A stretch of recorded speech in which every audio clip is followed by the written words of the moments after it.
Dasyagnanam janashalakaya chakshrumilitam jena tasmai Shri Gurave Namah.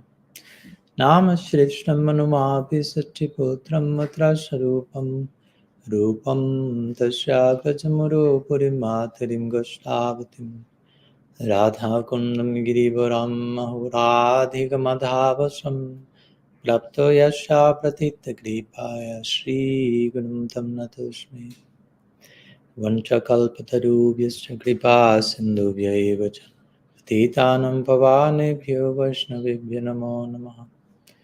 Nikhilashriti mauliratnamaladhyati nirajita padapankajanta Aji mukta kulai rupasyamanam paritashtam harinam samshrayami Anarabhita charim chirat karunayavatirana kalaham Shamarpayitamunnatachvalarasam sabhakti shriyam Hari purata sundaradyuti kadamba sandipita Sada hridaye khandaresh purato vasachinandana Ajanalambita bujjo kanakavadato Sankirtanai kapitaro kamalaya takshu Vishwambaro dhyavaro jugadharmapal Vande Jagat Priyakaro Karunavataru Ladini Shakti Sarupaya Gauranga Hridaya Cha Bhakta Shakti Pradhanaya Gadadhara Namastute He Krishna Karuna Sindho Dinabandho Jagatpate Gopesha Gopika Kanta Radha Kanta Namastute Radhe Vrindavanadishe Karunamrita Vahini Kripaya Nijpadabja Dasyanmayam Pradiyam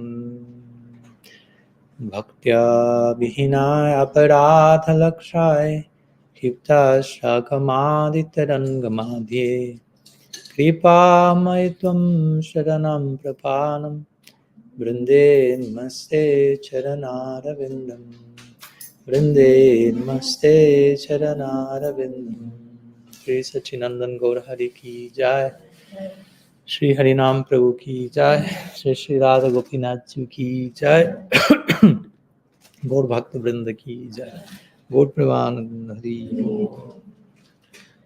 So Pranam Dandavat, welcome to all of you. Thank you so much for joining. And as Archana Siddhi mentioned, we are in part 3 of self-love and learning how to relate to ourselves.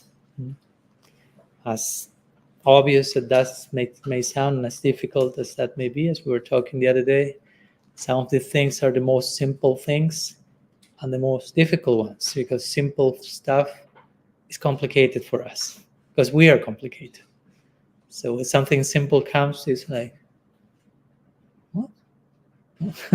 Not because it's difficult. Okay? It's difficult to be simple for us. So somehow or other, we are trying here to simplify ourselves and go back to some, speaking about root canal, digging some canal to the root, some root foundational truths on which the project of building our Bhakti temple has to be erected on top of that.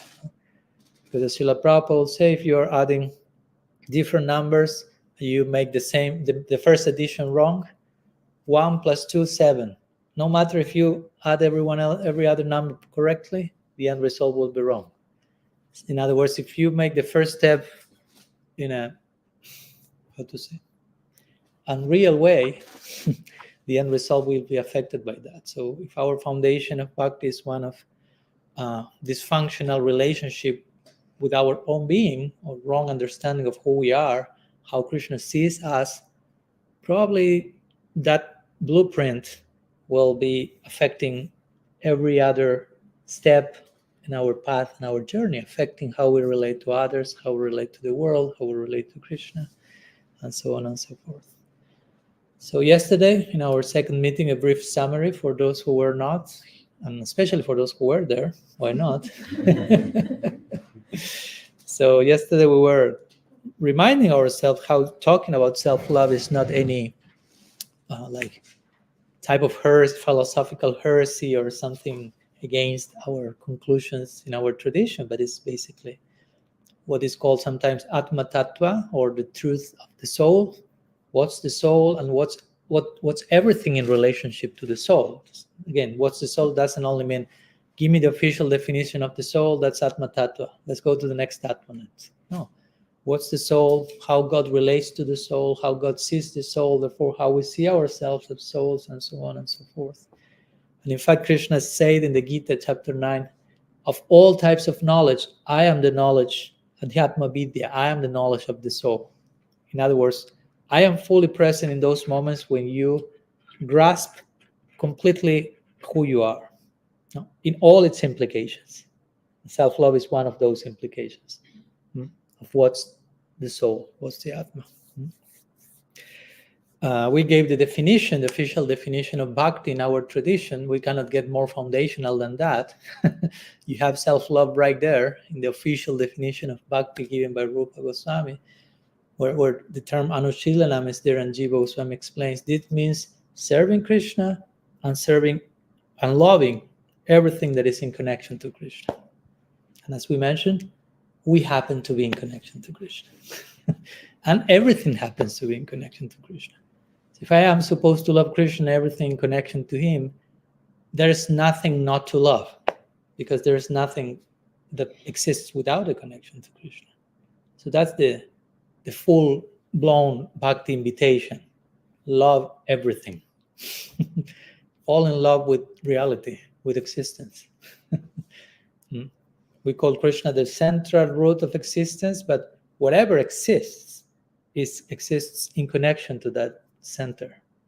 So if you love the center, that has to be reflected in how we relate to everything else. If you pour water on the root, that water has to reach every branch, every leaf, and so on and so forth. So bhakti is integrative. It's not partial, it's not fragmented. Right? We mentioned that. What else did we mention? We talked about, just in case, this idea of self-love is not a problem. And the only problem with self-love is when we see ourselves separated from Krishna. When we love ourselves as isolated units, like put ourselves like encapsulate ourselves in our own chamber, and I love myself for and by myself, like I am the center of existence, that's a problem. I mean, whatever we do from that perspective is a problem. Not only self-love, which is not self-love at all, but whatever we do from a perspective of separatedness, of seeing ourselves disconnected from everything else, that's the foundational root cause of all illusion, basically. This dualism, this seeing myself and seeing something else opposed to me, different from me, disconnected from the center. That's why we mentioned the foundation of bhakti is sambandha. This knowledge that teaches us sambandha. How everything, exists in bandha, in bond. Even the word seems in English, right? Bandha, bond. No? So everything exists in a state of bondedness. That's yoga. Yoga means link. You link. So everything, the correct vision of reality is everything is interrelated, interconnected. There is no separatedness. That's what we call illusion. But we need to invoke what we mentioned yesterday, non-dual thinking. The idea that reality is non-dual. There are not two realities, three realities, four realities. There's only one reality, and everything is part of that.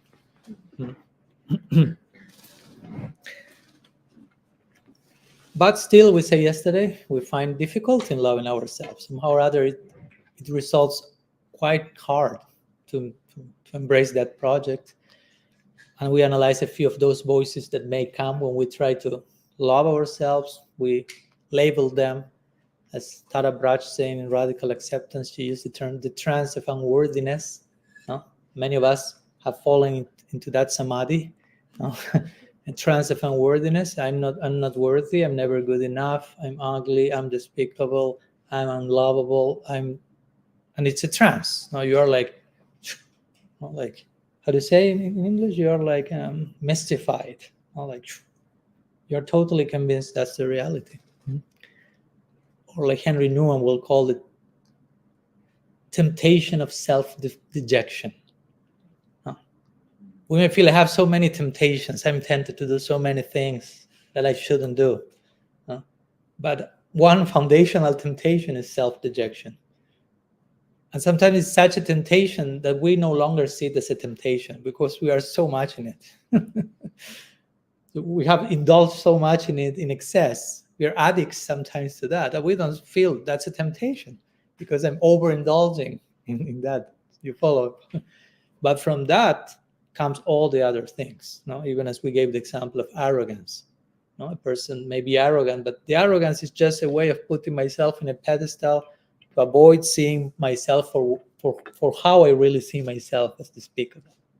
So behind all these anarthas is this idea of self-denial, self-loathing, self-rejection, which is the opposite of reality. Or this idea of shame.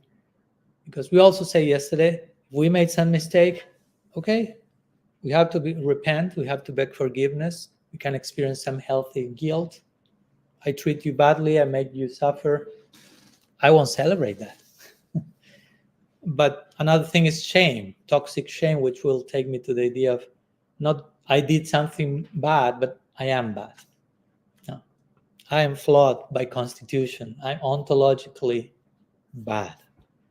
And that's very dangerous to reach that conclusion because that's exactly the opposite of reality. That's exactly the opposite of how Krishna looks at us. As he said, and Archana Siddha reminded us today, Bhagavad Gita 2:29, Ascharya. Ascharya, Ascharya, Ascharya. You are? Say it. I know it's difficult, but you can say you are amazing, you are amazing, you're amazing. Wow.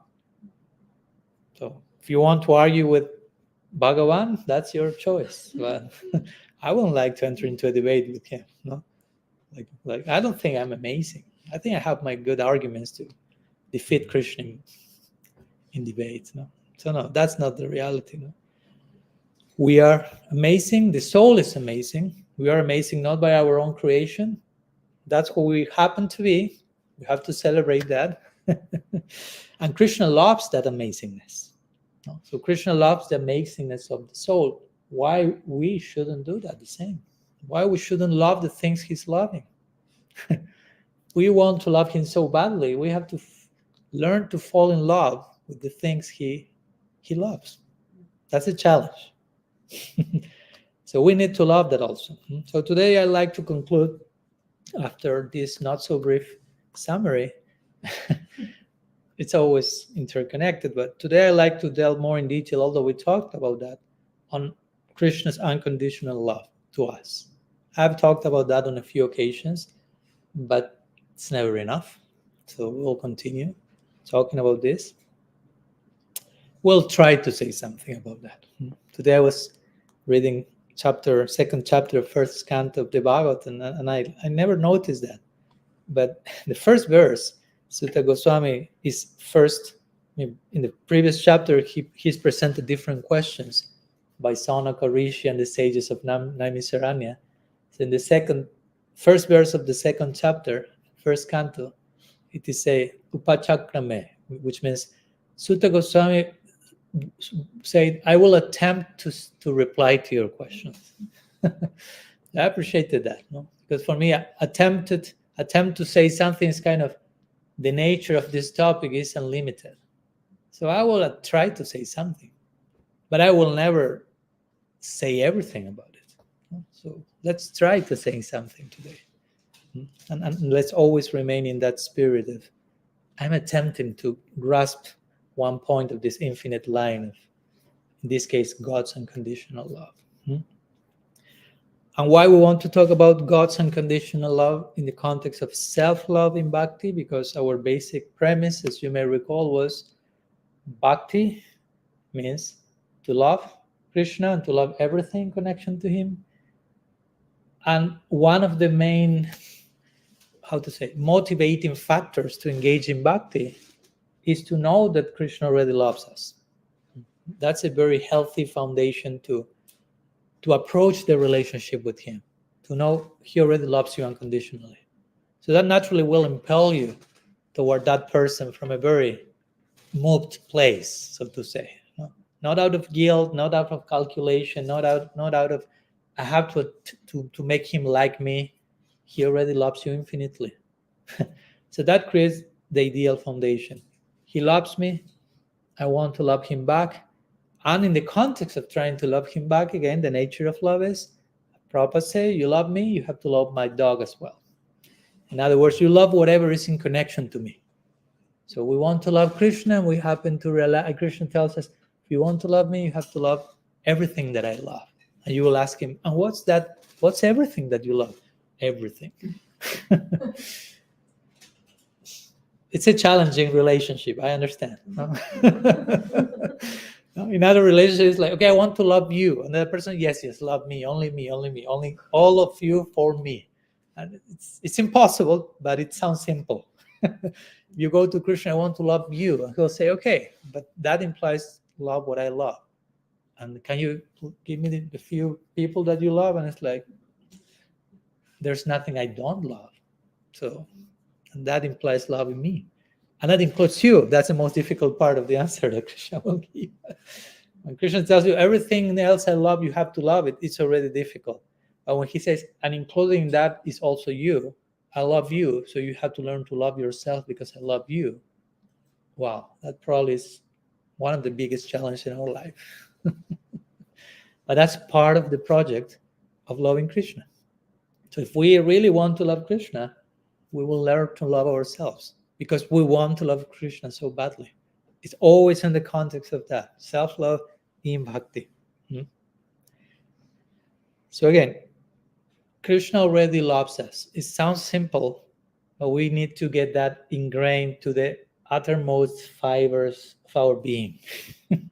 It's not just a theoretical concept that I'm trying to convince you, but you have to embrace that idea, embody that, and inhabit that notion. So as we said the other day, the goal of life, we always say, goal of life, love of God or love for God. Never love from God, because that's already happening. And until we realize that that's already happening and we learn to celebrate that and act according to that, it's quite difficult to reach love for God. If first you are not understanding love from God is a given from day one, day zero, day from time without beginning. So the more we realize God's love for us, the more will we will feel inspired for the right reasons to return the embrace. Because again, many of us may approach Krishna, but not for the right reasons. Many of us may still project unresolved parental issues, childhood trauma onto the ultimate paternal figure. Many of us have different varieties of theophobia, of fear of God, many related to these figures in our lives. Many of us receive very distorted notions of who Krishna is, or even contradictory. He's an ocean of mercy, but if you don't finish your 16 rounds next lifetime, you lose your human form of life. So good luck. Keep chanting, hopefully. And it's like, but that verse says, Hey Krishna, Karuna, Sindhu. It says he's an ocean of mercy. So if we do not reconcile that stuff, we grow with a very disjointed idea of who Krishna is. We depict him in very dysfunctional, we make him a dysfunctional entity. And intuitively, nobody wants to be with such a person for eternity. So unconsciously, you are maybe sabotaging your own practice, because who wants to end there? So we need to have a very clear idea of who Krishna is and who we are. So all this is about the two things, who he is, who we are, and what everything is. So again, Krishna already loves you, and we should love ourselves. Quoting Saint John of the Cross, learn to love what God sees in you. Again, God sees in you, and he finds something lovable there. And we should allow to be seen in that way. That's the definition, as I put in Radical Personalism. That's the definition of darshan. Darshan is not so much to see, but to be seen. But not to be seen in any way and every way, but to be seen by God. And that means to learn how God is seeing me, how He's looking at us, how they are looking at us through the eyes of unconditional love. But darshan means allow yourself to be seen in that situation. That's not so easy. You are being seen unconditionally. You are being seen with the eyes of unconditional love, where you are absolutely, infinitely accepted for who you are as you are now. And I know in our mind comes, but that's not possible. I'm a mess. I have all these limitations and imperfections, and I did all these wrongdoings. And it's not possible. It's not possible. All this like catatonic repetition of sabotage comes immediately. So that gets in the way of darshan. We are not allowing ourselves to be seen for who we are, because sometimes we are so ashamed of who we are. We are afraid to stand naked in front of God. We are unconsciously sometimes ashamed, afraid to be judged, to be condemned, to be rejected, to be put in a box and you're useless, you don't belong, blah, blah, blah. But that has nothing to do with how Krishna is looking at us. That's not reality. That's just the delusion in our own mind box.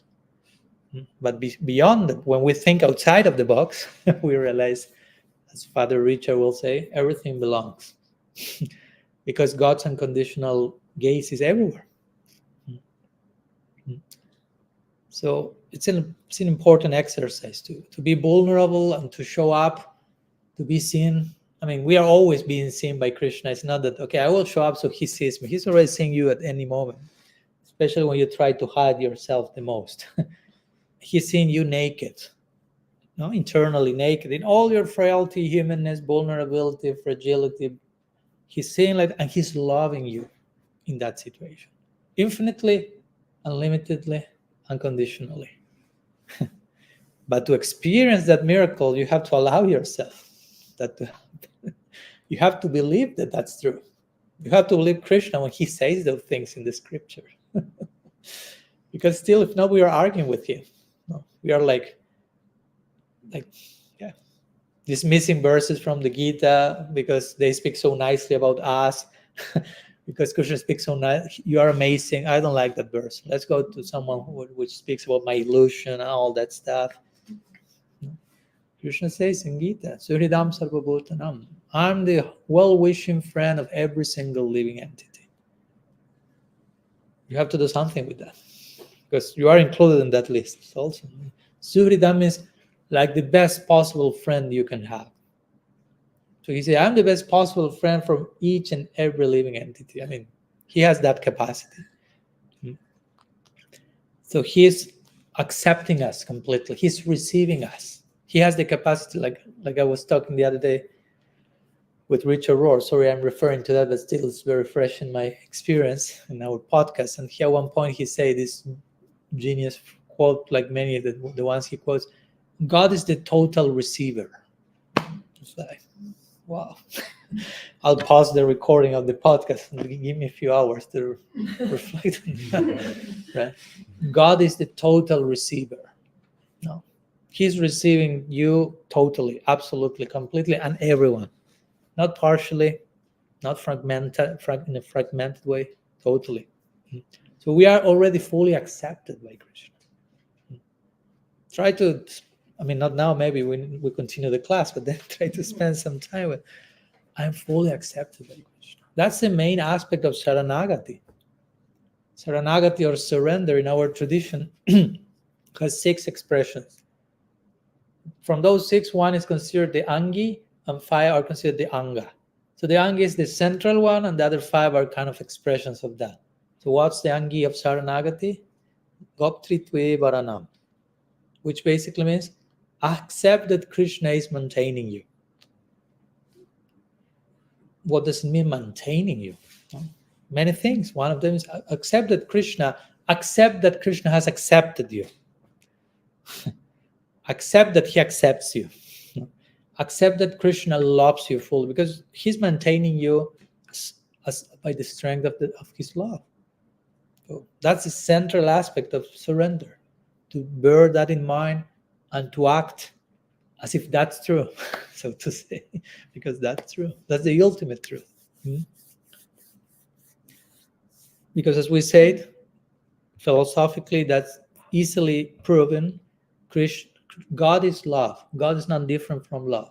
Not only the Bible says God is love, we say the same thing. Sometimes we will say, okay, Sri Radha is the personification of love. Yeah, but Radha and Krishna in one sense are not different at the same time. No? Vishwanath Chakravarti Thakur will say in Prema Samput, they are one soul in two bodies. So God is love. So if he is love, he cannot not love. He's made of love. You cannot not love because that's who you are. That's a beautiful limitation that God has. He cannot not love. That's not a possibility for him. And we are blessed by that. We are celebrating God's limitations here. No? He cannot not love. Great. That means that I'm being loved by him unconditionally. Because he is love, and the nature of love is unconditional and infinite. If I love you conditionally and, how do you say? Finitely. How loving that sounds. If I say, okay, I will love you, but I will love you very conditionally and in a very finite way. I mean, the more I say that, the less love you're perceiving. It's like, what's going on here? I don't think we have to use the word love. We have to use another word. So yeah, we are infinitely, unconditionally loved by Krishna because he cannot do any other thing, basically. That's his default setting, so to say, to love unconditionally and infinitely, because he is that. So we are receiving that. We are being received by that. We are receiving that, and we live therefore we live in infinite abundance, technically speaking. Who we are in connection to God's unconditional love, we live in infinite abundance. But unfortunately, again, most of us live our life like if that's not true.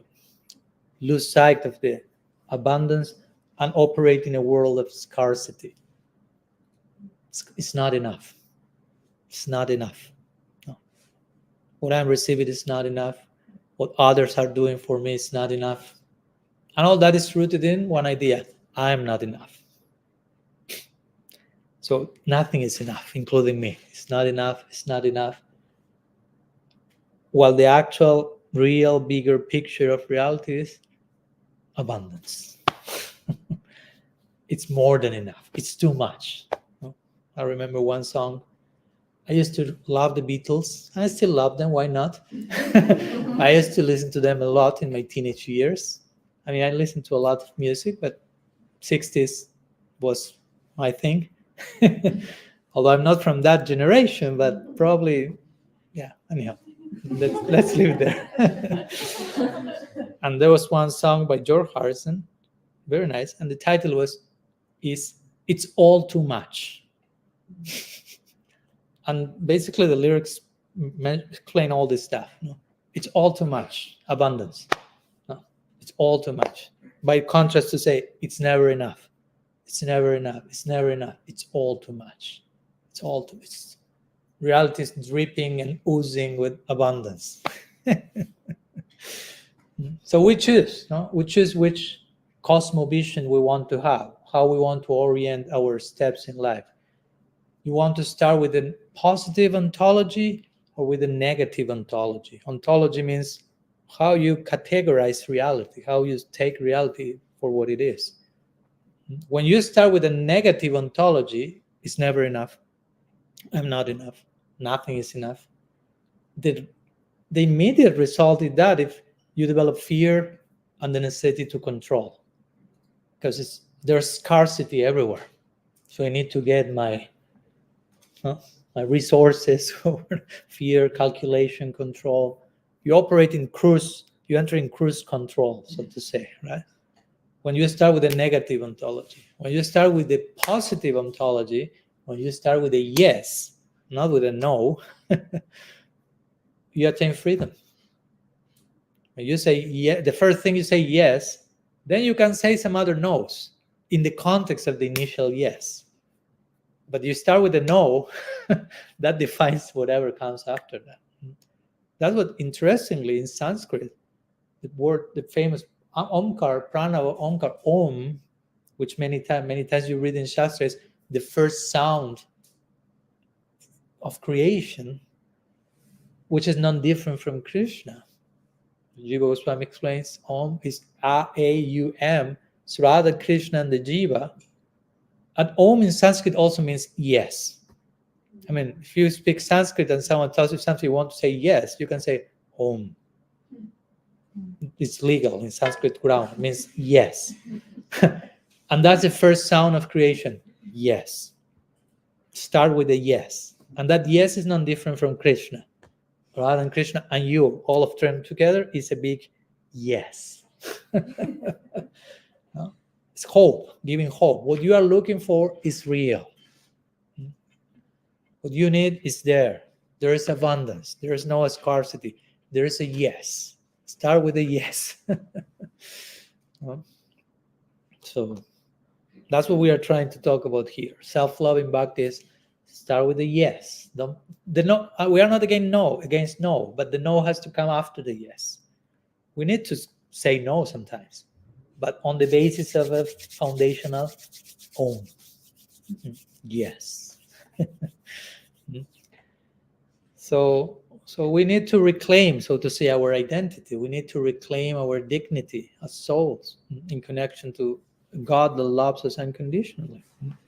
So we have to lay this proper foundation of who we are. Sometimes it's, I like to say, by learning to reply properly to the most basic foundational question, but sometimes complex one, which is, who am I? And we need to answer to that question in the context of self-loving bhakti. And sometimes also I like to say, when we ask, who am I? Many times we tend to identify ourselves with what we do, right? So we sometimes, instead of being human beings, we end up being human doings. Now, who you are? I'm a lawyer. I'm a football player. I am whatever. I am what I do. In other words, I cannot see myself without doing something. When I stop doing something, nothing very positive starts to come. So I need to be doing stuff. I need to be performing to be someone that I somehow can speak about, to be someone that I'm not fully ashamed of. But when I'm not doing something, I just have to speak for what I am instead of what I do. Many of us start to tremble. But we are not what we do. Again, we are not human doings. We are human beings. We have to learn to define ourselves for who we are. Sometimes we reply, who am I, in terms of what I have. My properties, what I think it's mine, what I think belongs to me. Human havings, human doings, human havings. That's not who we are. Still, we are missing the mark. Sometimes we reply who we are in terms of what other people think of me, what the public opinion is, what today's social media comments were on there. Okay, that's who I am, according to Vox Populi, so to say. But that's not who we are, just in case, making it clear. Sometimes even we think, okay, I am who I think I am. Not what other thinks I am, but who I think I am. That's the worst possible option sometimes. Although it may sound the most genuine, the closest to us, sometimes that's the worst, because we are, as I always say, we sometimes say things to people or think things about other people, but generally what we think about ourselves, that's on another level. And not this, but this. We generally won't say to other people things that we say to ourselves on a daily basis. So better do not try to define who you are according to what you think you are. That's not yet probably the safest place to go. So who we are then? Are we someone? Do we have an identity, or we cannot reply to that question? Yes, Om. Yes, there is a way to reply to that question. There is so. But an accurate way to reply to that question is you are who you are in God's eyes. That's who you are. How He sees you, that's the most accurate picture of who you are. Nobody sees you as accurately as Krishna. Even you don't have a clue who you are yet, with all respect, in many cases. But He never loses sight of who you actually are. So you have to take in consideration His idea of who you are and learn to define yourself according to His eyes, so to say. And what does He say? You are amazing. From that perspective, the soul is amazing. So why and Krishna is loving that on top of that. So I am someone who is loved by Krishna. That's a good way to reply. If someone asks you on the street, who are you? Who are you? You say, I am the beloved of the Lord. Maybe that person said, you're crazy. You're talking too nicely about yourself. Seems to be some problem here. Or is it all that normal negativity that we should express? No. That's who we are. I am the beloved of God. That's the most accurate way to define your core identity. That's the core truth about who you are. You are a beloved of God. Try to stay with that idea for a moment. Try to find yourself there. Try to see yourself there. I am the beloved of Krishna. That's who I am. Let's begin from that foundation. Then we can see other things. I am this. I do this. I have that, quote unquote. I think of myself this. Other people think of me. But let's start from this Om, this yes. I am the beloved of God. Because again, Krishna is loving you for who you are. Krishna is not loving you for what you do, for what we don't do, or for what we have or don't have. Sometimes we develop this sense of identity. According to what I do or I don't do, I will be loved, I will be accepted, I will be someone. According to what I have or don't have, I may have a position, influence, connections, or not. So we develop all this whole sense of identity on the basis of what I do or what I have. And we forget that we are being loved for who we are, no matter what we do or have or not do or not have. It's a fine line, but try to get my point. Krishna is not loving you for what you do. You don't need to perform devotionally so Krishna loves you. He already loves you for who you are. And what we do is in response to the love He has for who we are. So our real gift is not what we do. Our real gift is who we are. What we do is a response to the gift of who we are.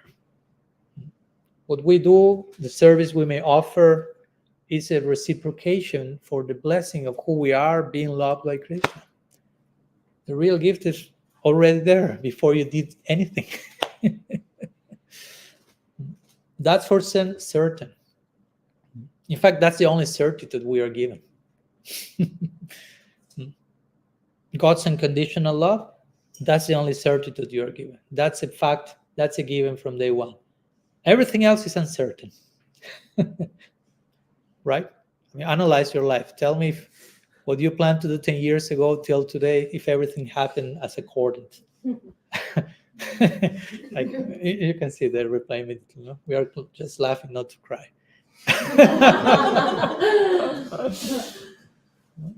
So everything else is uncertain. You can make your plans and this will happen like this and I will do like that. And many things happen in very, very unexpected, unpredictable ways, uncertain ways. And it's okay. I'm not saying that's bad. I'm saying all that's bad when you lose sight of the real only certainty, which is Krishna loves you unconditionally. That's the only certainty that you're given. And that certainty should be enough to coexist with everything else being uncertain. But if you lose sight of that foundational certainty, all this other uncertainty drives you crazy or makes you enter into victim consciousness and you feel the whole universe is conspiring against me or whatever. That means you are forgetting the foundational certainty. That foundational certainty puts in context everything else. If you forget that certainty, you live a decontextualized life. So that's a price to pay, to understand this is the only certainty, but that's such a certainty that is enough to coexist with everything else being uncertain. And as we mentioned the other day also, a few other prices to pay for the fact that Krishna is loving us unconditionally. One is that unconditional love is not something to earn. We will never earn it. It's a gift. And that is counterintuitive because we operate in life thinking I have to earn stuff. I have to deserve, I have to perform and deserve this and this reward. And in this case, it's already given fully and you did nothing for that. It's kind of like contradicts the way we operate. And for the false ego that sometimes may be still there, it's like hard pill to swallow. Here you have a gift that no matter what you do, it's always too much. Again, going back to our dear George, it's all too much. You can try to do something to return, but still the nature of that gift is too much to be deserved. Unconditional love is too much to be deserved. Forget that word for a minute. Let's operate with another prescription here. You can earn it, but you will never lose it. So that's a good deal. You will never earn unconditional love, but you will never lose it. Ever. So there are reasons to celebrate that. And of course, the other price to pay is, yeah, Krishna loves us unconditionally, but he loves everyone else unconditionally as well. And I should treat everyone else accordingly. That's challenging. Sorry, that's reality. No. And that makes sense, I hope. No? Because if we are just on a campaign to convince Krishna, just love only me unconditionally, please, that you are a future dictator, you are a public danger. No? So Krishna is loving everyone else unconditionally. So I should relate to everyone else, bearing in mind what I have in front is someone who is the beloved of Krishna. Instead of saying, this guy, this lady, this boy drives me mad, I hate him, I cannot. That person is beloved by Krishna. So that paradigm shift, no? That invites you to recalculate, like, who I have in front of me at this precise moment. Yeah, there may be relativity, imperfection, layers of stuff like everyone has. But again, that's not the core truth about the other person. So I should be very careful not to define others from my limited interpretation of who they are, with all the biases and assumptions that we generally project, and bury the actual truth of that person, which is all of you are loved by Krishna. So how we are to relate with things that are beloved. If I want to love Krishna, I have to love what he loves. He loves all of you. I should love all of you. That's a real full circle philosophy of life. When we have no escape, so to say, to cheat ourselves. So we have to extend that to others, that unconditional love. We have to remind others how they are loved. And again, we have to extend that, but that's extended to us. So it's never like, okay, you have to do all the work. No, you are already receiving all that, and please allow that to flow through you. So in that connection, we can express self-loving bhakti again, knowing how unconditional is Krishna's love to everyone, including ourselves. And by knowing that, we can love others in a proper way. Sometimes it's this quote saying, how it says, you cannot love others until you love yourself. But I will say, you cannot love others until you know yourself to be loved. And on that basis, you love yourself. But first, you know yourself to be loved by Krishna. So you are loved, you are lovable. Lovable means also love able. Interesting how English works in that word, at least. no? Lovable. So you are able to be loved. And that makes you able to love also. But if I'm convinced I'm not lovable, I become unable, disabled to express love, to receive love, to be part of that interaction. So, because again, who will, as we say these days, who will dare to love if you think that you are not lovable? Because if nobody loves me, probably the conclusion is I'm unlovable. I'm unworthy of love. So if I'm totally unworthy of love and I'm unlovable, who will I be able to love? So probably I will just cancel that project because it sounds too impossible. But when you know the most important person, God, already loves you fully, wow, that's completely empowering. I'm loved. I'm loving. I'm lovable. Okay, I will take the risk to extend that to others as well. And I will participate into the adventure of love, so to say. As risky as that may sound, it's still risky. It sounds risky. At the end of the day, it's all gain, no risk. Because again, if we think we are crap, to put it bluntly, why will we want to give ourselves to anyone? If I'm convinced I'm crap, I will try to do the world a favor, and I won't give myself to anyone. You follow my point? Even I will be do it as a noble project. No, look, hey guys, I'm trying to protect all of you from me. So that's why I'm keeping myself away from all of you, because I'm such a crappy person that I want to protect you from myself. So please appreciate my compassion for you. I mean, it can get to those twisted places. So that's important. That's why important to dismantle, deconstruct those patterns and understand. No, that's again, you are beginning with a no, the foundational no, not the foundational yes. So only when we accept that we are the beloved of God, we can love him back for the right reasons. We can love everyone back for the right reasons. When we don't know to begin with that we are loved by Krishna, we cannot love for the right reasons, which means we cannot love. Because if I love you for the wrong reasons, how much do I love you, right? So hopefully you see how foundational this is to everything else. Sorry if it sounds that I'm kind of stuna nika nana nyaya, the logic of pounding the post and repeating the same thing over and over again. But we need to hear that from every possible angle with different words, the same thing over and over again to be convinced. So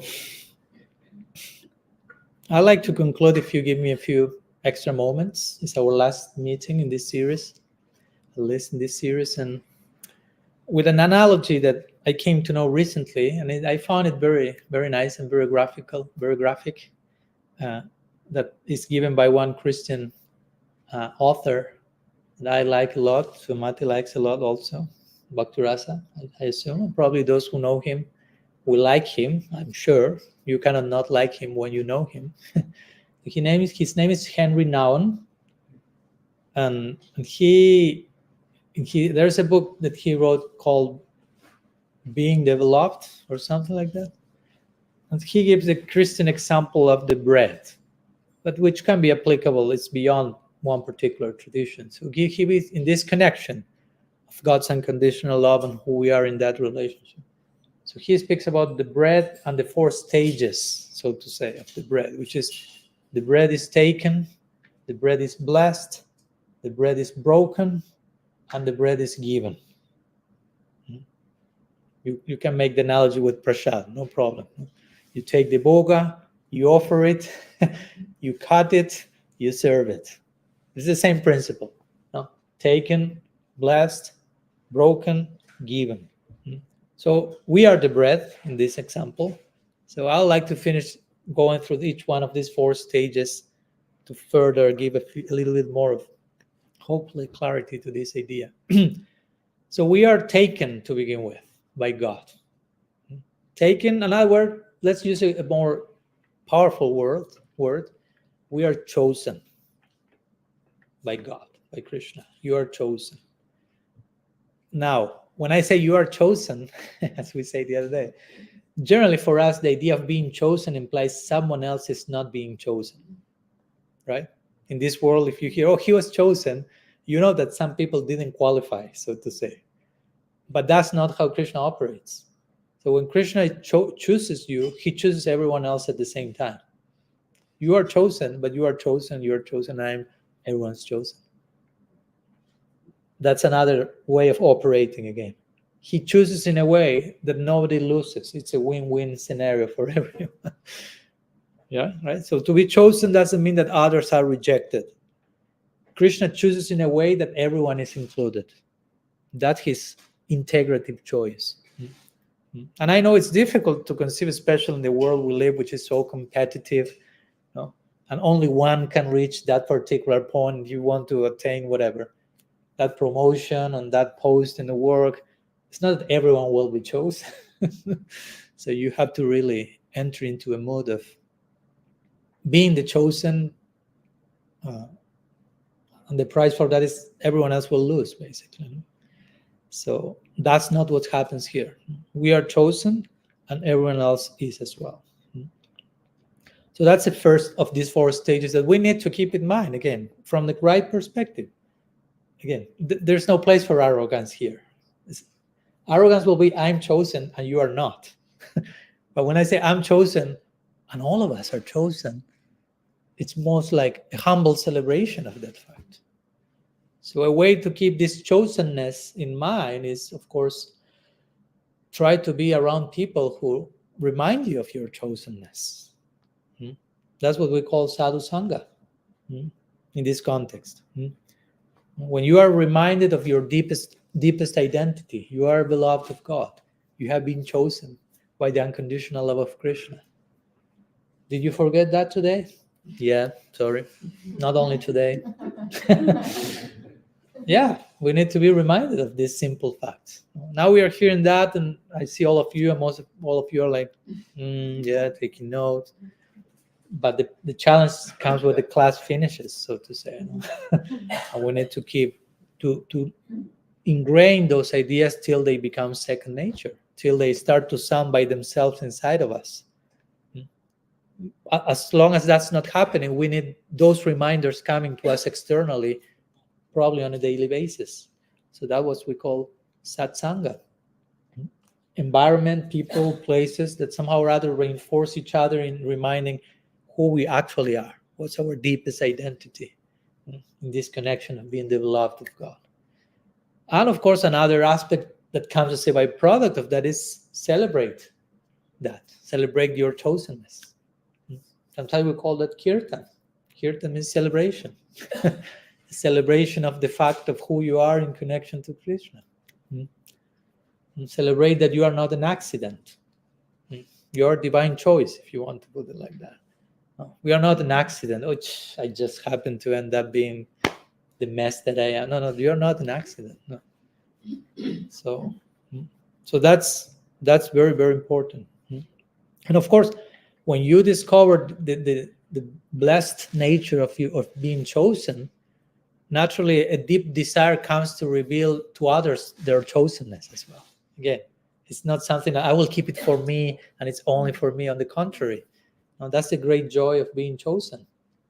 That is not only you, it's the discovery that others are chosen as well. And we want to share those news and celebrate those news together. And so that's the very first of these 4 breath sequences. You are taken or you are chosen. Yeah. Let's go to the second one. Blessed. Bread is taken, the bread is blessed.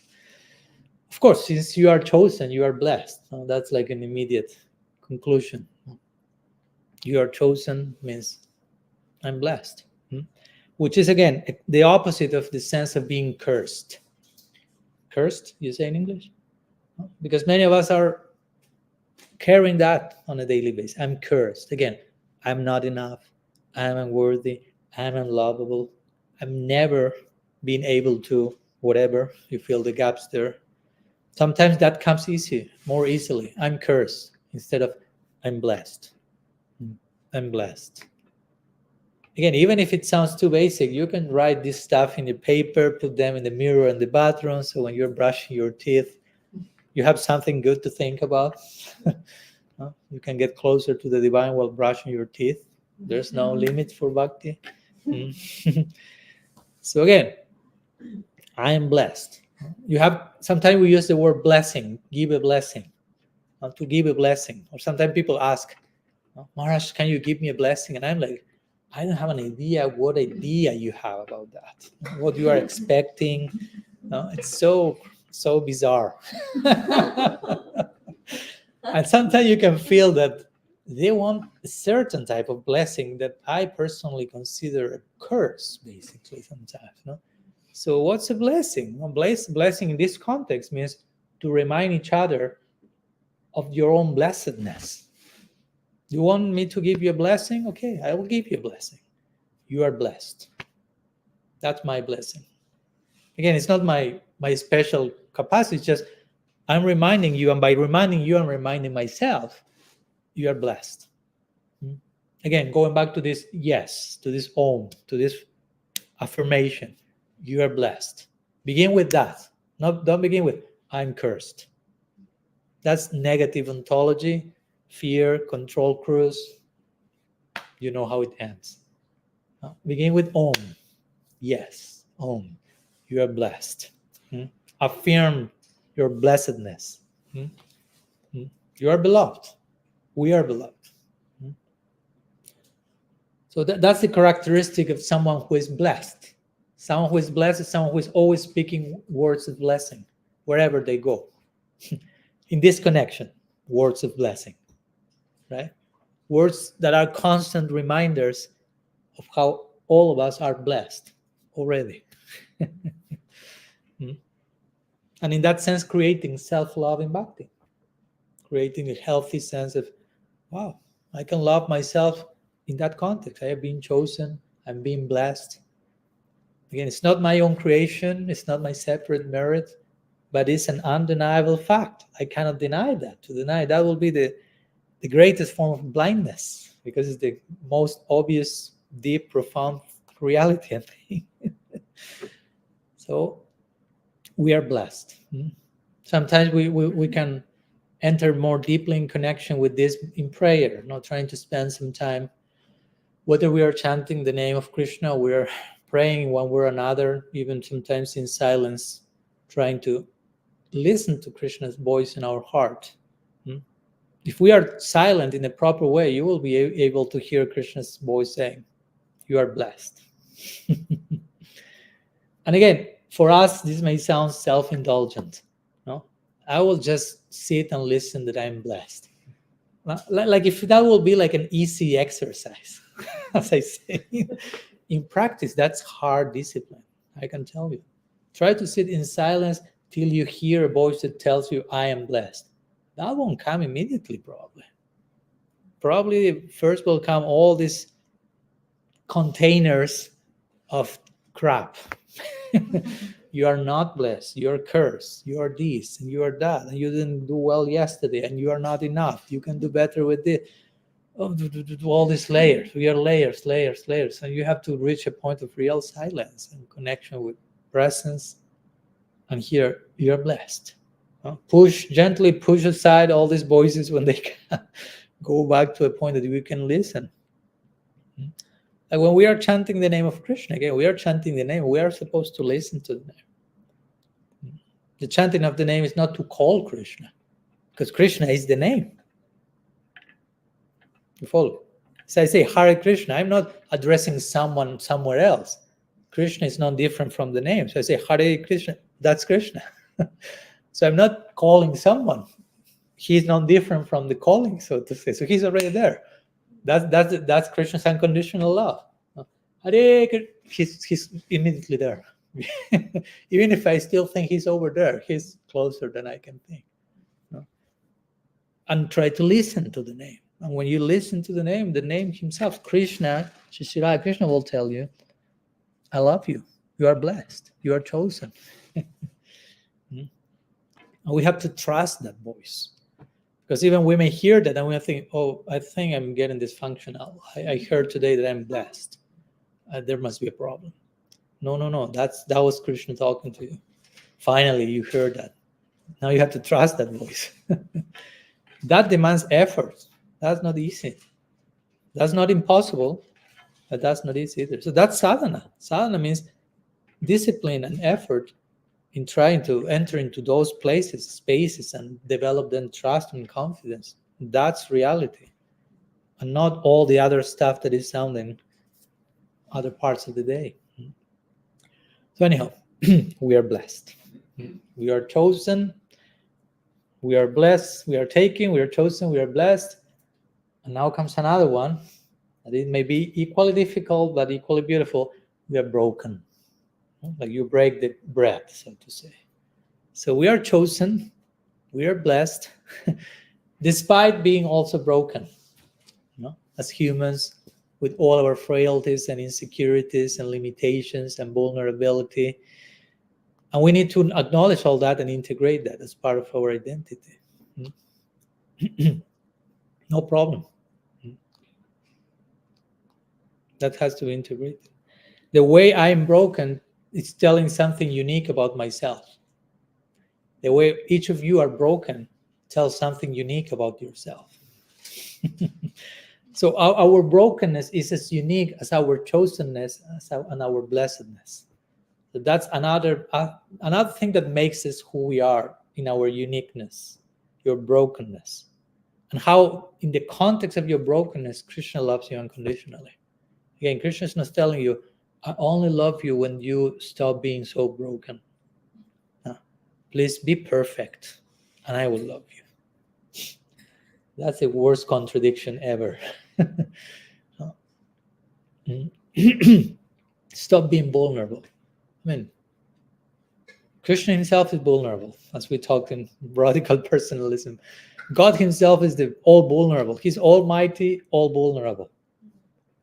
Mahaprabhu, hyper, ultra, mega vulnerable. So in need. Because vulnerable means that. Vulnerable means, again, there's some uncertainty, some necessity, some emotional exposure, and God himself is in that situation in a very sacred way. And so much empowerment comes from that. Vulnerability brings forth empowerment, if properly expressed. So we are broken. It's okay. We have pain. We have suffering. We don't need to deny that, reject that, dismiss that, being different with that. We need to integrate that. Suffering is part of life. There are different ways to suffer. Nobody says you will stop suffering altogether. That's not possible. The more you love, the more you suffer. Just in case, I'm telling you in advance. So you don't say that you were cheated on day one when you subscribed to the venture. The more you love, the more you suffer. But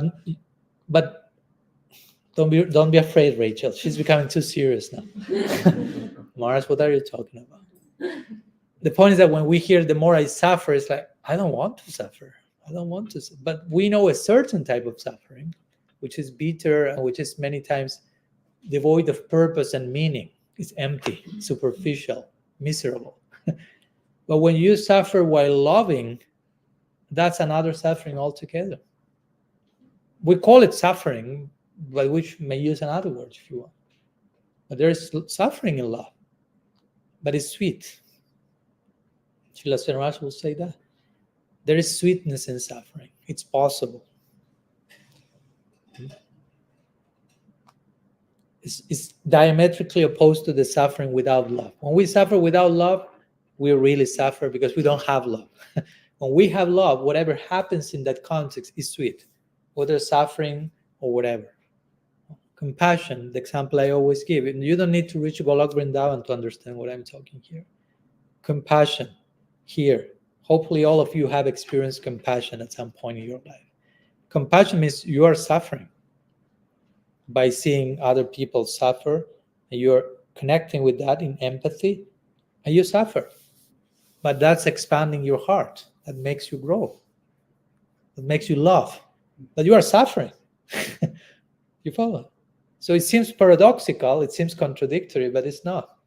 It's just a higher reality which can accommodate those two things. In the beginning, we cannot accommodate some of these things. Now, love and suffering cannot coexist, one or the other. But the more you grow, the more you realize, oh, this is so spacious. This area is so spacious, it can integrate and accommodate so many things. So we are broken, and how we can respond to our brokenness, we have to befriend our brokenness, basically. When you have some pain, all of us have gone through pain or are going through pain. And the first step in healing your pain, what's that? I mean, the first step in healing is not to step away from the pain, but step toward the pain. Not because I'm a masochist person, but because I'm confronting reality and trying to grieve and embrace the experience.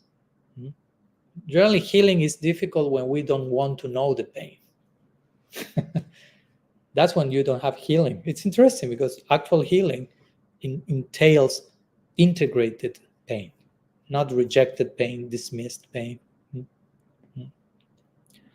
Or as Henry Nouwen will say, try to put your brokenness under the blessing. So what does he mean by this? That's an interesting expression. Put your brokenness under the blessing. He says that's a precondition to befriend your pain. And what does he mean? He says, many times we put our brokenness under the curse. And what does he mean by this?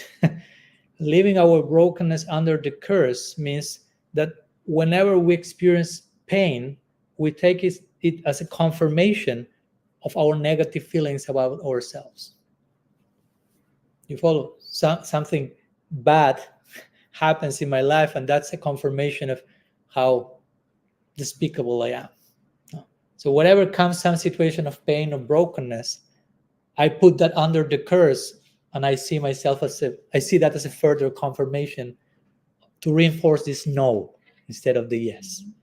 So putting the brokenness under the blessing is the opposite of that. Instead of using that to confirm how bad I am, it's integrating that brokenness in the context of my chosenness and blessedness.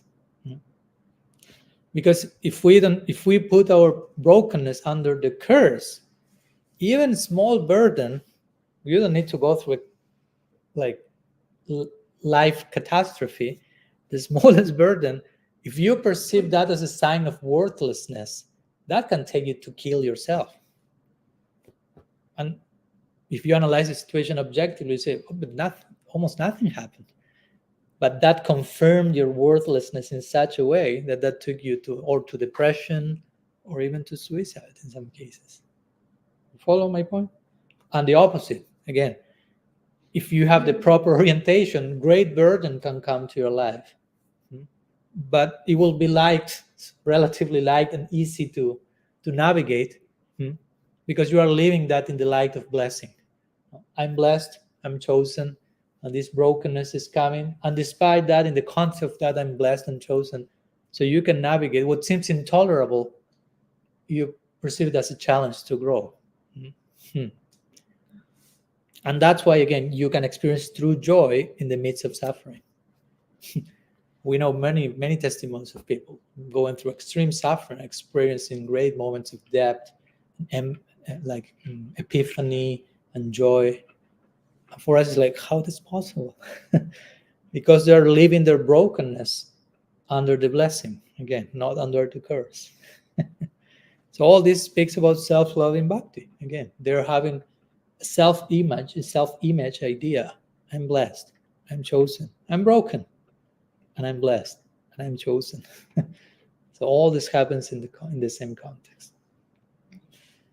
The last stage is, after being taken, chosen, blessed, broken, we are given. So that's the final part. Distribution of prasad. It's coming in a few minutes also. So I will say that when we reach that final state, when we are giving to others, when we give ourselves, our gifts to others of who we are, we can fully understand our being chosen, our being blessed, and our being broken. We realize, all that was not only for my own sake, right? I'm not chosen, blessed, and broken for my own sake, no? But in service to others, in relationship to others. I'm a relational being. So I can offer to others that. I can offer who I am. Ultimately, the best offering to others is that. Sometimes we ask ourselves, actually, the actual question is not so much what can we offer to each other, but because sometimes that happens a lot. Like, what can I offer to you? But the real question is, who can we be for each other? It's not so much what I do for you, but who I am for you. So how can I be the best possible version of myself? Again, not human doings, but human beings. How can I be? How we can be for each other? The greatest gift we have to offer to each other is, again, this reminder of presence, of chosenness, and blessedness, and brokenness, and givenness. Right? I mean, you cannot offer other person nothing separate from your own inner peace and joy and inner experience. No matter how much you try to, if you lack that, you can try to cover that with doing lots of stuff and offering other external things. But at the end of the day, you can offer to others who you are. So it's important that we try to be all that we can be and be given as well. So anyhow, I want to share this, to conclude with this little analogy of the bread of being taken, blessed, broken, and given in connection to self-loving bhakti, which for me, again, is in one sense the goal of life, in the sense of how we are supposed to live our daily life in a healthy way. From that place, feeling Krishna's unconditional love, to live the life of the beloved. I'm a beloved of God. What does it mean to live a life of the beloved? How to play out that in practice? Trying to enter into this space on a daily basis. I'm chosen by Krishna, and everyone else is. I'm blessed by Krishna. Everyone else is. Let's remind each other. Let's celebrate that. I'm broken by life circumstances, but that's also part. I don't want to reject that. I'm integrating that in the context of being loved by Krishna, and I give myself to others in love. So in that sense, we can say, again, in that sense, in the context of self-loving bhakti, if you want, we can use the word, you deserve to be loved. But you don't deserve to be loved, but things we have done, again. But in one sense, the Atma deserves to be loved by what the Atma is, but what the soul is, which is not our own creation. If you want to use the word deserve, okay, I surrender, I allow that. But in that context, you deserve to be loved for who you are, but who you are is not your own product, so to say. It's not your own creation. Only in that sense we can say, yeah, I deserve to be loved, not from my own merit, what I did, but what I happen to be for eternity. So, and of course, just to not forget this, Krishna is telling us, you are my beloved, but also he's asking us, do you love me? Because remember, it's not just about, oh, how nice Krishna loves me, rather than Krishna love me, keep loving me, keep loving me. It's a two-way street. So he's always looking for reciprocity. So also that we can hear that voice also, you are my beloved. And that's reassuring, and that gives hope and shelter and nourishment. But also the voice will say, as an extension of that, do you love me? And of course, after that question will come countless options for us to say yes. Basically.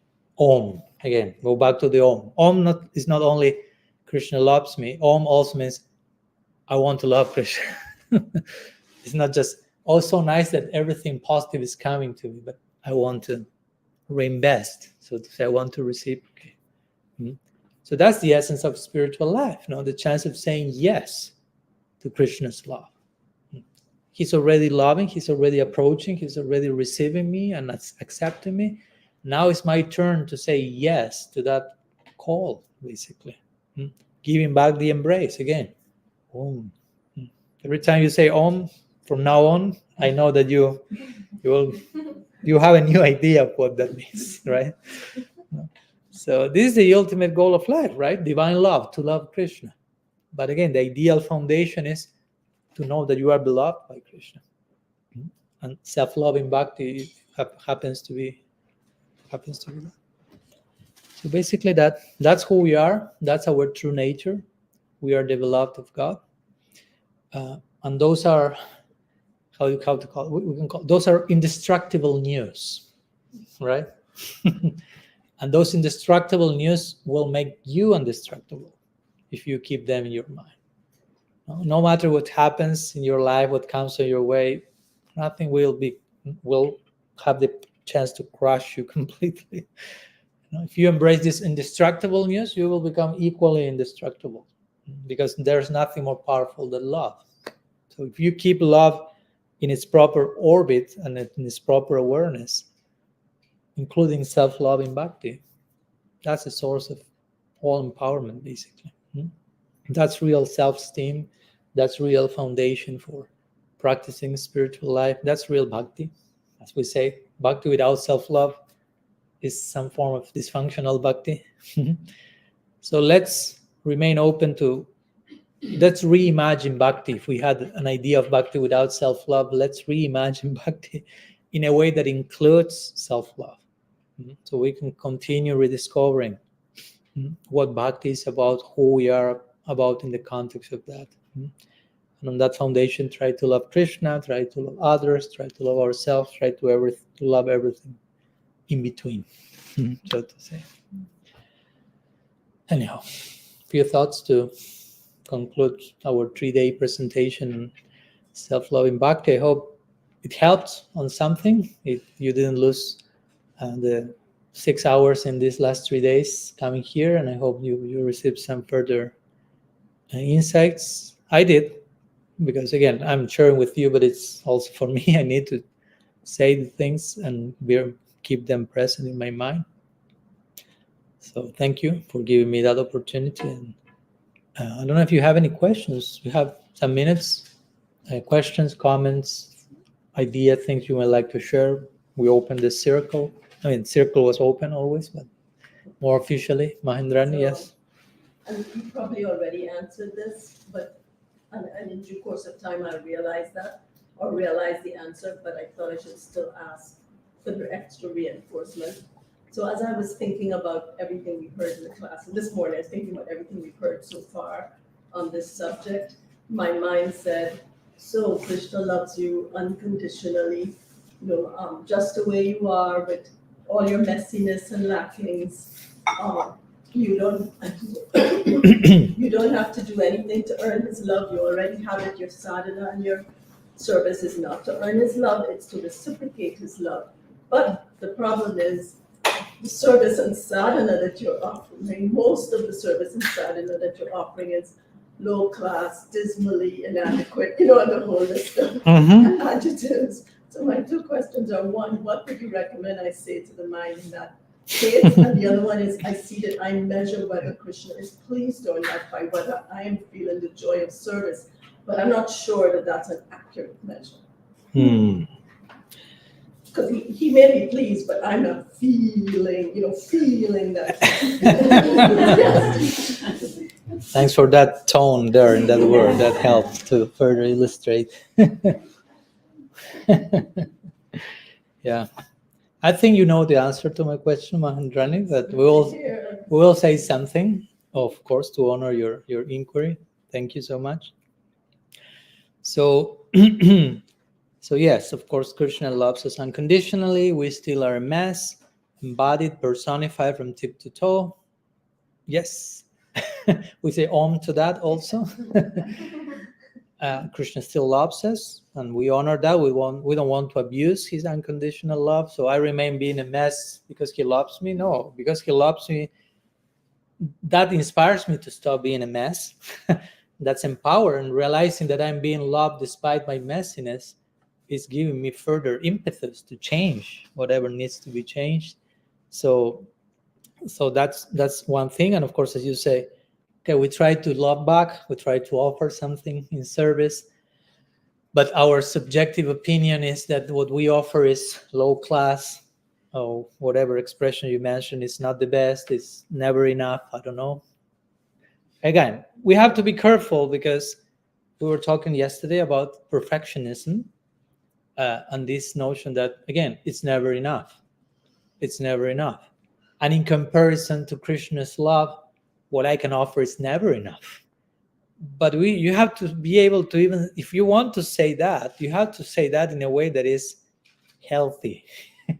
So I don't know from which place you say that, or it sounds inside of you, because there is a place to humbly acknowledge, oh, the nature of Krishna's love is too much. Again, it's all too much. And you can be in awe and wonder, like contemplating the greatness of it all. And you can try to do something, but still it's like, it's too much. But you keep giving every time more. You're inspired, you're in awe and wonder. You're not just over concentrated in how little you are giving back, no? Because that's when the proportion starts to get problematic. Like you are too much thinking about how little you are giving and how low class you are, and probably the more you say that in that tone, the more low class it will become, or you will feel it will become. So I will say we have to be honest and sincere and try to give as much as we can. If we want that, first we have to be sure that we want that. It has to be intentional. Krishna is not coercive. He is inviting us for freedom and to have a free response to his call. So if we want to give ourselves to him, okay, we'll try to do it as much as we can. If we feel it's not enough, we can ask ourselves, is there anything else I can honestly do and give myself a little bit in a better way? There's place for that.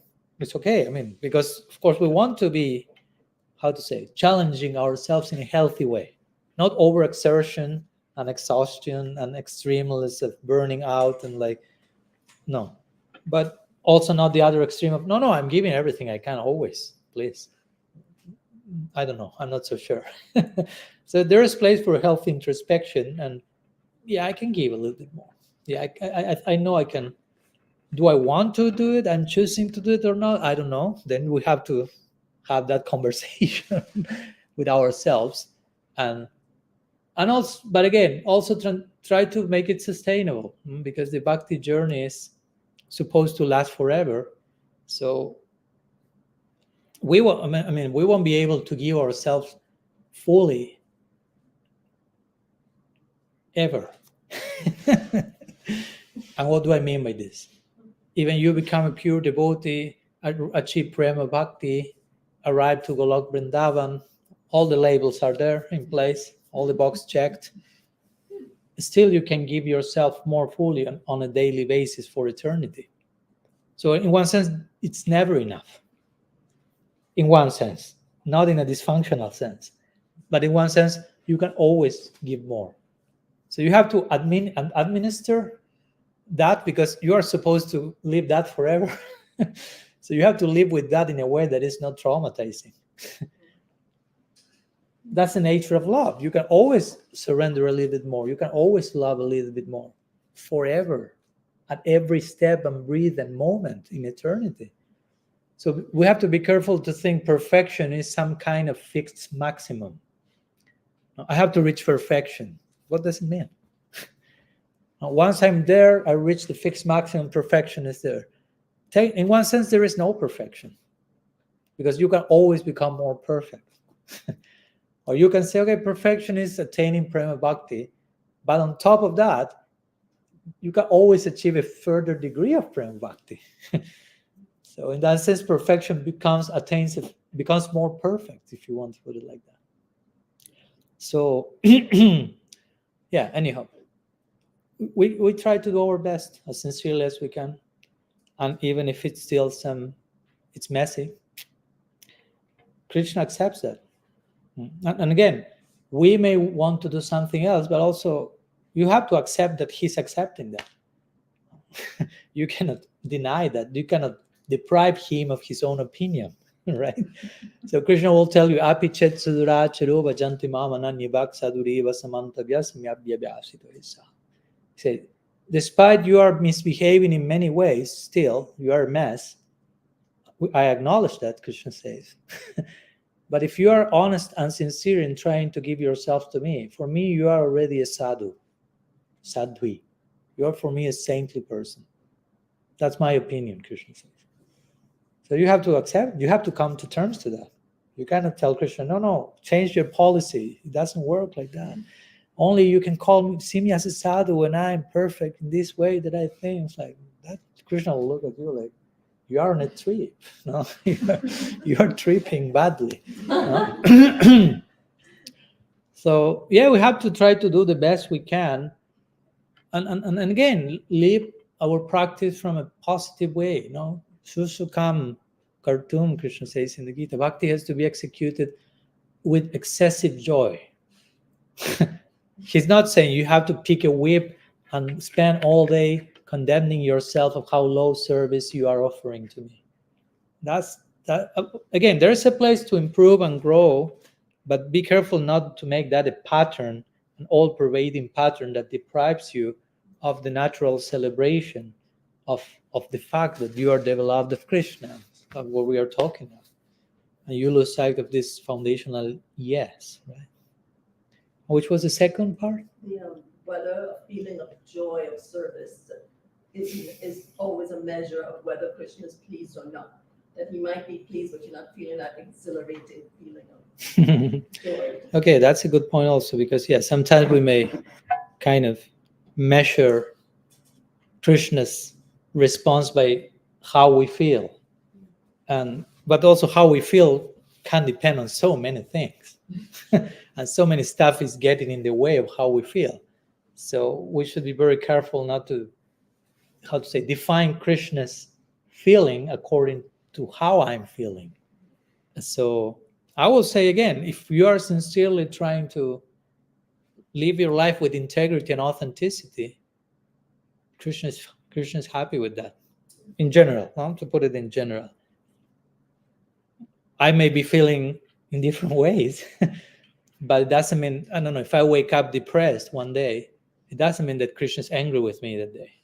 No, that's why I'm depressed. And tomorrow I have a dopamine peak and Krishna is so ecstatic with me today. No? Probably not. Probably having a dopamine peak for the wrong reasons. And that's not precisely something that Krishna is enjoying, so to say, that much.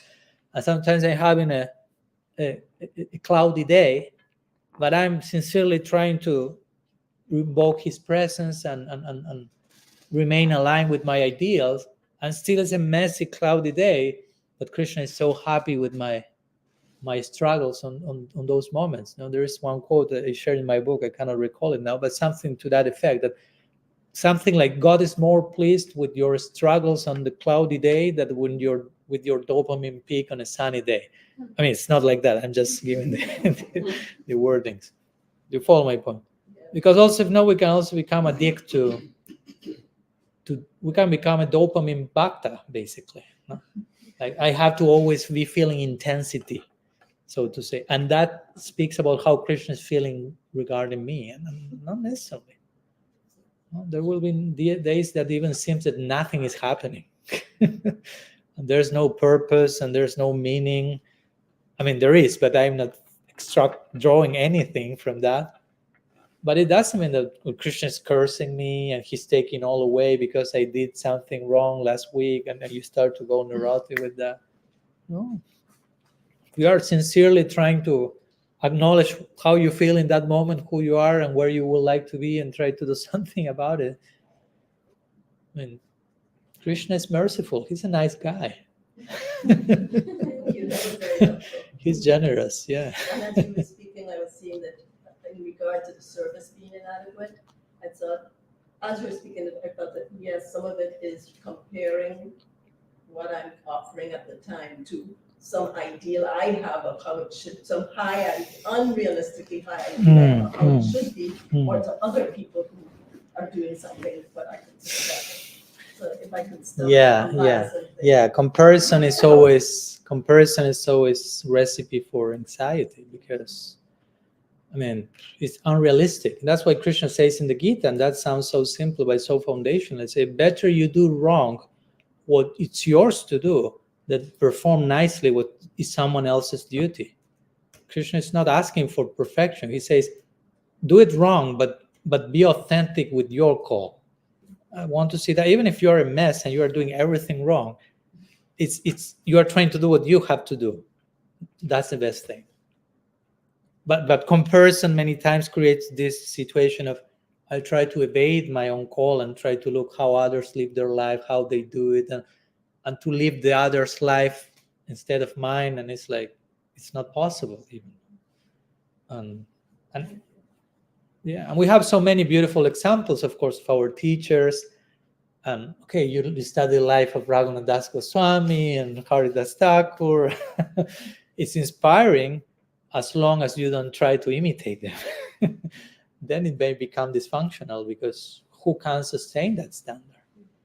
And maybe it's not up to you to, maybe we can reach that standard at some point, or maybe never. Because we see each pure devotee, it's not that all of them do the same thing in the same way at some point. It's not like reach the point that everyone sleeps this amount, eats this amount, does in this way, this thing.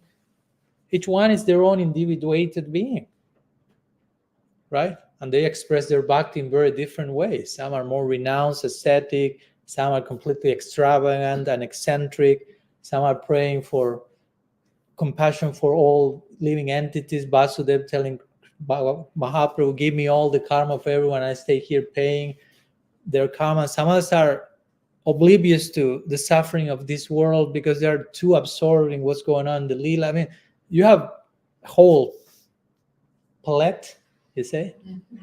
Palette of possibilities. So my point is, ours is one of those colors.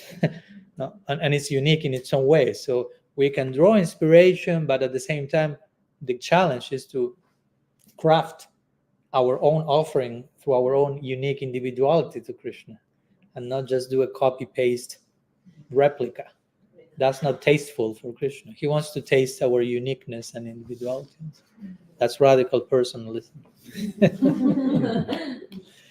Mahara, sorry. You were raising your hand for 1 hour already. 2 hours ago. 2 hours ago. Okay. We'll give you a massage in the arm later. No, No I problem. just want to make sure it was okay, because maybe you're all tired. I can ask you now. No, now. Oh, yeah. Well, I have a couple questions.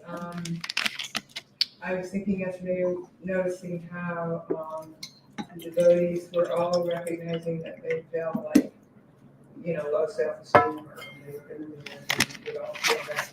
And you were saying, see, there isn't anyone here who doesn't have that feeling. And I was surprised to see that. I was like, wow, I'm feeling that. And also, I was thinking, if a child that's grown up in a really good family, like Nitai and Prema remind me of a good parent couple for their child, won't he have a better view of how he feels about himself throughout his life, especially even as a devotee, and feel the love that, Krishna's, the unconditional love that Krishna's giving? Won't he be more healthy in that way? Whereas we grew up in, at least I did, grew up in a pretty dysfunctional family and dysfunctional devotee life. Mm-hmm. And the other question was, you were saying that we don't need Can I answer that one first? Sure. So I don't, because I may forget the other. You remember the other, the second? Okay. So your question is if one situation is better than the other or something like that? Yeah, like a healthy child growing up in a healthy environment. Doesn't it facilitate? Yeah, it's complex to say because each one comes with our own unique, paradigm, so to say, even from previous lives, and I know people who have grown in very dysfunctional environments, but somehow that pushed them to grow and mature and integrate and become unique, individuated beings. And some other people grew in not so dysfunctional environments, and that kept them in a more conformist and mediocre situation. I'm not saying here nor Nita nor anyone is in one group or the other. I'm just saying it can happen. So, or sometimes what can happen, not going very far, I'm going to talk about my own case, Public Confession by Swami Padmanabha now. I'm seeing more likes now appearing. You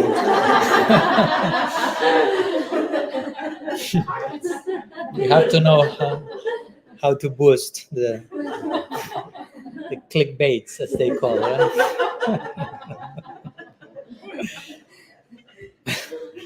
it. Sometimes I hear stories from devotees and their childhood and situations and what they went through with their parents or whatever, and sometimes, yeah, for me it sounds like horror movies. You know? It's like, for me, like, wow, that's possible. But I say that why? Because I will say, I didn't go through any of that. No, my parent was not a violent or alcoholic, nor I was not abused physically. But that doesn't mean that there was no dysfunction. So my point is, sometimes we may have this, and I made that mistake of thinking, oh, my childhood was pretty normal because I didn't go through this extreme stuff. So there was no dysfunction, therefore there was no much trauma. Well, actually, there was dysfunction, there was trauma, because there is always some dysfunctional trauma generally. That is not the extreme version of it, doesn't mean that it's not there. But the point is, when it's not so extreme, it's even more tricky, because you may think, oh no, there was no big problem. So you continue like if nothing needs to be solved, and there are a few layers that needs to be solved. And I realized something of that even this year, 43 years after. So again, it's not that something extreme happened, but it doesn't need to be extreme for you to be traumatized or have some unresolved trauma in terms of, some lack of capacity in reciprocating emotions, and some not fully healing invitation for communication and expression and reciprocity, and things that in general also are normalized, are the standard in most places. So even you don't realize this is functional. So yeah, I'm saying all that just to say that we are all a mixed bag, so to say, right? And I would say the day before yesterday, I was talking with one devotee.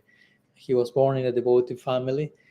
He was kind of appreciating how the fact that I was not born in a devotee family. He was like, "You are so fortunate," because and he started, like, because of this.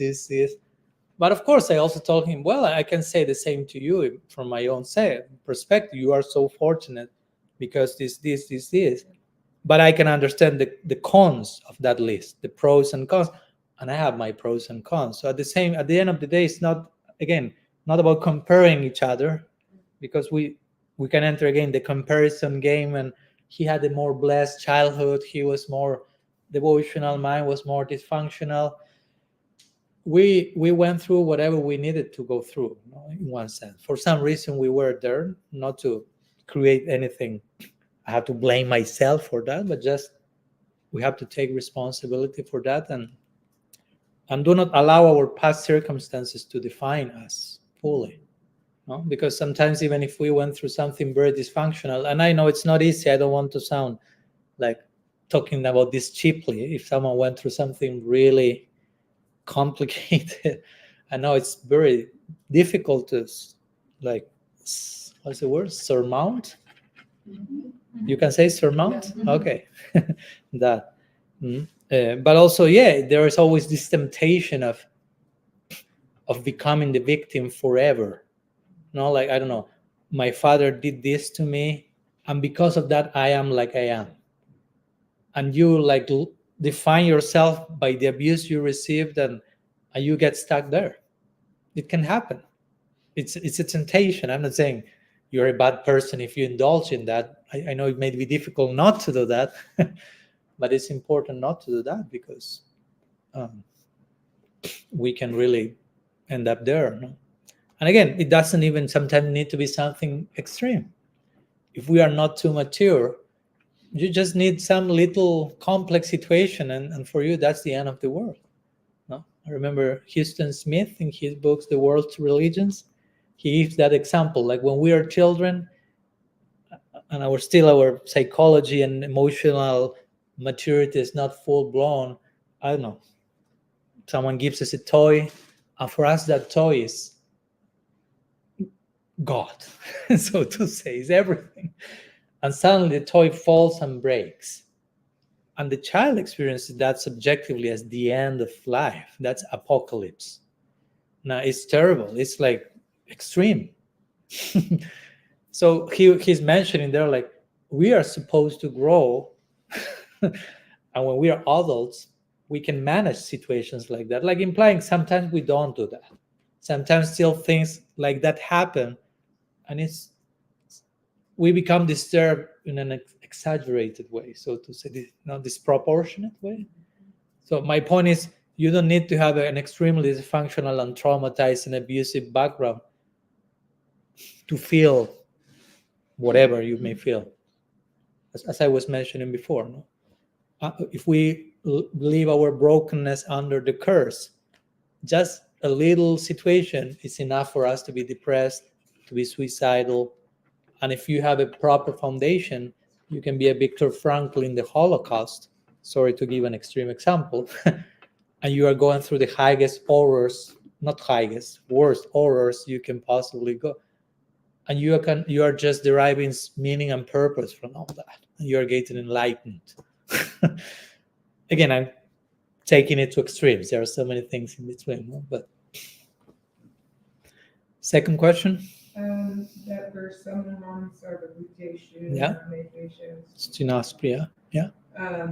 So he says, I'm envious of no one, I'm not partial to anyone, I'm equal to all. Mm-hmm. Whoever renders service unto me as a friend is in me, I'm a friend in him. So Yep. you were saying that we don't need to perform, but we do need to perform to be able to get Krishna's, because he appreciates the devotees. And Prabhupada gave the example that a father, he may love all the children in the neighborhood, but if there's any danger that comes, he'll protect his child first. Mm-hmm. And Prabhupada said that's normal, that someone would do that. So in the same way, Krishna is always ready to choose the devotee.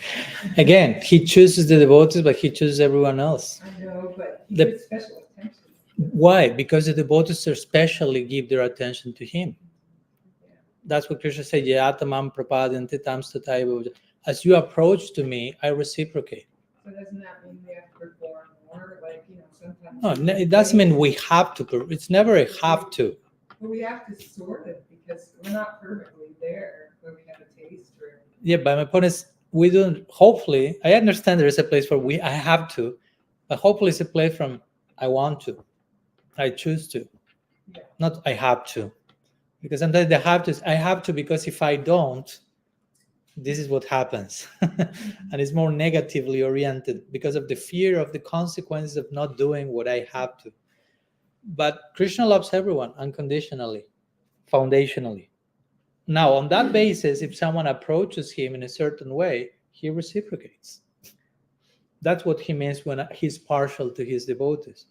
Because the devotees are surrendered to him. So he reciprocates in kind. If someone says God does not exist, Krishna loves that person unconditionally, but that's as much as he can do because the other person is not reciprocating. But if that atheistic person, so to say, says, okay, Krishna loves you, Krishna reciprocates in kind. So it's not that Krishna loves his devotees at the cost of other people. He loves everyone. And with the devotees, his love takes a special shape because the devotees are reciprocating with him. That's the example I give in my book of the mother and the child.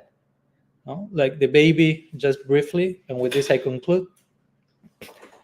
Baby's born. Let's say we are born. I mean, we don't remember that, but we were 1 month, whatever. And we are not aware of anything in one sense. We are not aware of, I have someone called mom. Now, a baby doesn't have that awareness yet. The baby is not probably aware of himself as a separate entity. It's more instinctual, survival, It's fine. Consciousness is blooming gradually. So, but the mother loves the baby, right? The baby is not reciprocating. The baby is not even aware that there is a mother there. So it's like, the baby is kind of the soul that says God does not exist. I'm not even aware of that. But God is loving, nourishing, nurturing.